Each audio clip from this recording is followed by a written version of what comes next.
ഇന്ന് നമുക്ക് വളരെ ടേസ്റ്റി ആയിട്ട് ചെറുപയർ പരിപ്പ് വെച്ചിട്ടുള്ള പായസം റെഡിയാക്കി എടുക്കാം. അപ്പോൾ വളരെ സിമ്പിളായിട്ട് പെട്ടെന്ന് തന്നെ ഈ ഒരു പായസം എങ്ങനെയാണ് റെഡിയാക്കി എടുക്കുന്നതെന്ന് നമുക്കൊന്ന് നോക്കാം. അപ്പോൾ ഈ ഒരു പായസം റെഡിയാക്കാനായിട്ട് നമുക്ക് 2 കപ്പ് അളവിൽ ചെറുപയർ പരിപ്പ് എടുത്തിട്ടുണ്ട്. അതൊരു പാനിലേക്ക് ഇട്ട് കൊടുത്ത ശേഷം നമുക്കിതൊന്ന് റോസ്റ്റ് ചെയ്തിട്ടെടുക്കണം. ഇതിൻ്റെ കളറൊന്ന് ചെറുതായി മാറി വരുന്നത് വരെ ഒരു റോസ്റ്റായ സ്മെല്ല് വരുന്നത് വരെ ഒരു 3-4 മിനിറ്റ് ഒന്ന് റോസ്റ്റ് ചെയ്തിട്ടെടുക്കുക. എന്നിട്ട് നമുക്കിത് കഴുകിയ ശേഷം നല്ല ക്ലീൻ ആക്കിയിട്ട് ഇതൊരു കുക്കറിലേക്ക് ഇട്ട് കൊടുക്കുന്നുണ്ട്. ഇനി ഇതിലേക്ക് ഞാൻ 4 കപ്പ് വെള്ളം ഒഴിച്ച് കൊടുക്കുന്നുണ്ട്. 1 കപ്പ് ചെറുപയർ പരിപ്പിന് 2 കപ്പ് വെള്ളമാണ് ഞാൻ എടുത്തിട്ടുള്ളത്. അങ്ങനെ 4 കപ്പ് വെള്ളം ഒഴിച്ചിട്ടുണ്ട്. ഇനി ഇതിലേക്ക് ഒരു 1/4 ടീസ്പൂൺ ഉപ്പും കൂടി ഇട്ട് കൊടുത്തിട്ട് ഇത് അടച്ച് വെച്ചിട്ട് ഒരു 2 വിസിൽ വരെ കുക്ക് ചെയ്തിട്ടെടുക്കുക. ആ ഒരു ടൈമിൽ നമുക്കിതിലേക്ക് ആവശ്യമായിട്ടുള്ള ശർക്കര ഒന്ന് മെൽറ്റാക്കാനായിട്ട് വെക്കാം. ഞാനിവിടെ 6 ക്യൂബ് ശർക്കരയാണ് എടുത്തിട്ടുള്ളത്. ഇത് വളരെ ചെറിയ ക്യൂബായ കാരണമാണ് ഞാൻ 6 എടുത്തിട്ടുള്ളത്. വലിയ ക്യൂബ്സ് ആണെന്നുണ്ടെങ്കിൽ നമുക്കൊരു 4 എണ്ണമൊക്കെ മതിയാവും. അപ്പോൾ ഇതൊന്ന് മെൽറ്റാക്കാനായിട്ട് വെക്കാം. ഇനി ഇതിലേക്ക് ഒരു ചെറിയ പീസ് ചുക്ക്, ഒരു 12 ഏലക്കായ, ഒരു ചെറിയ ടീസ്പൂണ് നല്ല ജീരകം കൂടി എടുത്തിട്ടുണ്ട്. ഇതൊന്ന് പൊടിച്ചെടുക്കുക. അപ്പോൾ ഇതാ നമ്മൾ ശർക്കരയും ഇവിടെ മെൽറ്റാക്കിയിട്ട് എടുത്തിട്ടുണ്ട്. അപ്പോൾ നമ്മൾ നേരത്തെ കുക്ക് ചെയ്തിട്ടുള്ള ചെറുപയർ പരിപ്പും ഇവിടെ റെഡി ആയിട്ടുണ്ട്. ഇനി നമുക്കിതൊരു വേറെ പാനിലേക്ക് മാറ്റി കൊടുക്കുക. എന്നിട്ട് ഇതിലേക്ക് 1 കപ്പ് സാധാ വെള്ളം ഒഴിച്ചു കൊടുക്കുന്നുണ്ട്. ഇനി ഇതിലേക്ക് ശർക്കര പാനിയും കൂടി ഒഴിച്ചു കൊടുക്കുക. എന്നിട്ട് ഇതിലെ കട്ടകളൊക്കെ മാറുന്നത് വരെ നന്നായിട്ടൊന്ന് മിക്സാക്കി കൊടുക്കുക. ഇതൊന്ന് തിളച്ച് വന്നു കഴിഞ്ഞാൽ നമുക്കിതിലേക്ക് 2-ാം പാൽ ഒഴിച്ചു കൊടുക്കുക.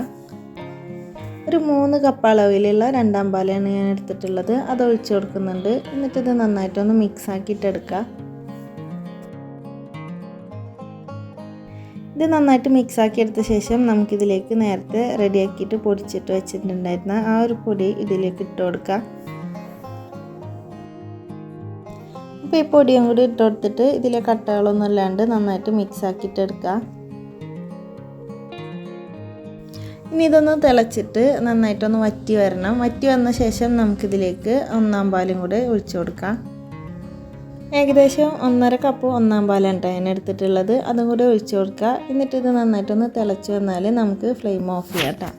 1-ാം പാൽ ഒഴിച്ചെടുത്ത ശേഷം നമുക്ക് കുറേ നേരിട്ട് തിളപ്പിക്കേണ്ട ആവശ്യമില്ല കേട്ടോ. കുറച്ചൊന്ന് ചെറുതായിട്ടൊന്ന് തിളച്ച് വന്നാൽ തന്നെ നമുക്കിത് ഓഫ് ചെയ്യാം. അപ്പോൾ ഇതൊന്ന് തിളച്ച് വന്നിട്ടുണ്ട്. അപ്പോൾ തന്നെ ഞാൻ ഫ്ലെയിം ഓഫ് ചെയ്തിട്ടുണ്ട് കേട്ടോ. ഇനി ഇത് കുറച്ച് നേരം ഇരുന്നാൽ തന്നെ ഒന്നുകൂടി തിക്കായിട്ട് വരും. ഇനി നമുക്ക് വേറൊരു പാൻ വെച്ചിട്ട് അതിലേക്ക് ഒരു 3 ടേബിൾ സ്പൂൺ നെയ്യ് ഒഴിച്ച് കൊടുക്കുക. എന്നിട്ട് അതിലേക്ക് കുറച്ച് അണ്ടിപ്പരിപ്പും മുന്തിരിയും കൂടി ഇട്ടിട്ടൊന്ന് റോസ്റ്റ് ചെയ്തിട്ടെടുക്കുക.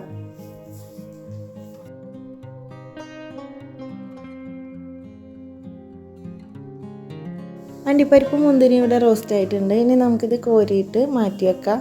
ഇനി ഇതിലേക്ക് നമുക്ക് ഒരു 1/4 കപ്പ് അളവിൽ തേങ്ങാക്കൊത്ത് എടുത്തിട്ടുണ്ട്. തേങ്ങാക്കൊത്ത് നന്നായിട്ടൊന്ന് റോസ്റ്റ് ചെയ്തിട്ടെടുക്കുക. തേങ്ങാക്കൊത്ത് എത്ര എടുത്താലും നല്ല ടേസ്റ്റാണ് കേട്ടോ. ഈ ഒരു പായസത്തിലൊക്കെ കൂടുതൽ ആഡ് ചെയ്താൽ കൂടുതൽ ടേസ്റ്റി ആയിട്ട് വരും.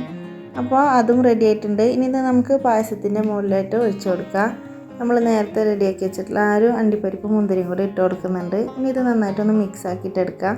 ഇതൊരു പാകത്തിനുള്ള മധുരത്തിലാണ് ഞാൻ ഉണ്ടാക്കിയെടുത്തിട്ടുള്ളത്. കൂടുതൽ മധുരം വേണമെന്നുണ്ടെങ്കിൽ നമുക്ക് പഞ്ചസാര വേണമെങ്കിലും ചേർത്ത് കൊടുക്കാം. അല്ലാന്നുണ്ടെങ്കിൽ ശർക്കര കൂടുതൽ എടുത്താലും മതി കേട്ടോ.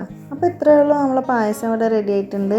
ഈ ഒരു പായസത്തിൻ്റെ റെസിപ്പി എല്ലാവർക്കും ഇഷ്ടമായിട്ടുണ്ടാവുമെന്ന് വിചാരിക്കുന്നു. ഇഷ്ടമായിട്ടുണ്ടെങ്കിൽ എല്ലാവരും ഒന്ന് ലൈക്ക് ചെയ്യാനും ഷെയർ ചെയ്യാനും കമൻറ്റ് ചെയ്യാനും മറക്കരുത്. അതുപോലെ സബ്സ്ക്രൈബ് ചെയ്യാതെ കാണുന്നവരുണ്ടെങ്കിൽ മറക്കാതെ ഒന്ന് സബ്സ്ക്രൈബ് ചെയ്യണേ. ഇനി ഇതുപോലത്തെ നല്ലൊരു റെസിപ്പിയുമായിട്ട് അടുത്ത വീഡിയോയിൽ കാണാം. താങ്ക്